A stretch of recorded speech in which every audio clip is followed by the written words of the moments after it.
सब कुछ है मसीह की। मैं प्रभु यीशु मसीह के नाम में एक बार फिर से आपका कॉफ़ी विद क्राइस्ट के 11th एपिसोड में स्वागत करता हूं। और आज हम बात करेंगे लव रिक्वायर्स कमिटमेंट, यानी प्रेम के लिए प्रतिबद्धता आवश्यक है। आप जानते ही हैं कि प्रेम ऐसी एक भावना नहीं है कि हम उसे यूं ही टाल दें, पर वो प्रतिबद्धता को मांगती है, ठीक है ना। यानी वो कमिटमेंट चाहती है।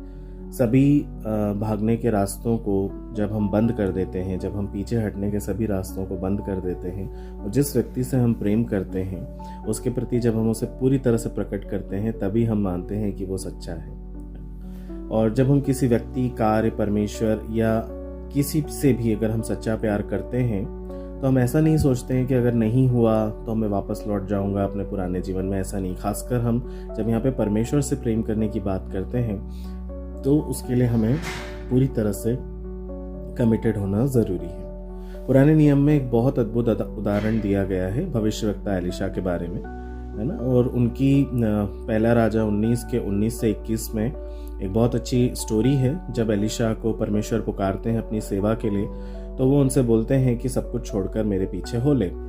और ऐसा है कि एलिशा बहुत रिच फैमिली के हैं और किसान होते हैं। उनके पास में बेहद बहुत सारा ज़मीन जायदाद है, धान है, सब कुछ है, बैल है, औजार है, सब कुछ है उनके पास में।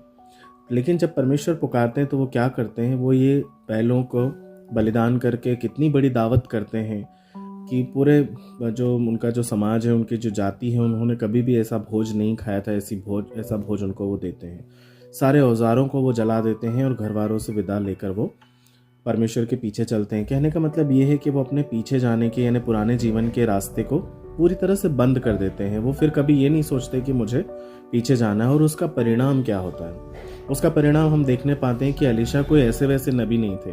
वो परमेश्वर के चुने हुए और इतने महान नबी बने कि उनको वो दिव्य शक्तियां परमेश्वर ने दी कि वो किसी भी स्थान पर खड़े होते थे और किसी भी दूसरे स्थान के कमरे के अंदर दो लोग क्या बात कर रहे हैं वो भी उन्हें सुनाई देता था। यानी वो इस कदर परमेश्वर की उस महिमा से, उस प्रेम से भर चुके थे। कहने का मतलब ये है कि प्रेम हमेशा परमेश्वर के लिए अपनी प्रतिज्ञाओं को पूरा करने की ओर बढ़ाता है हमें। जब एलिशा ने परमेश्वर के पुकार को सुना तो उसने ये सुनिश्चित कर दिया कि वो बीच रास्ते से कभी भी नहीं लौटेंगे। और इसी का परिणाम हुआ कि वो सबसे महान नबी बने। मैं भी आपको यही प्रेरणा देना चाहता हूँ कि जब परमेश्वर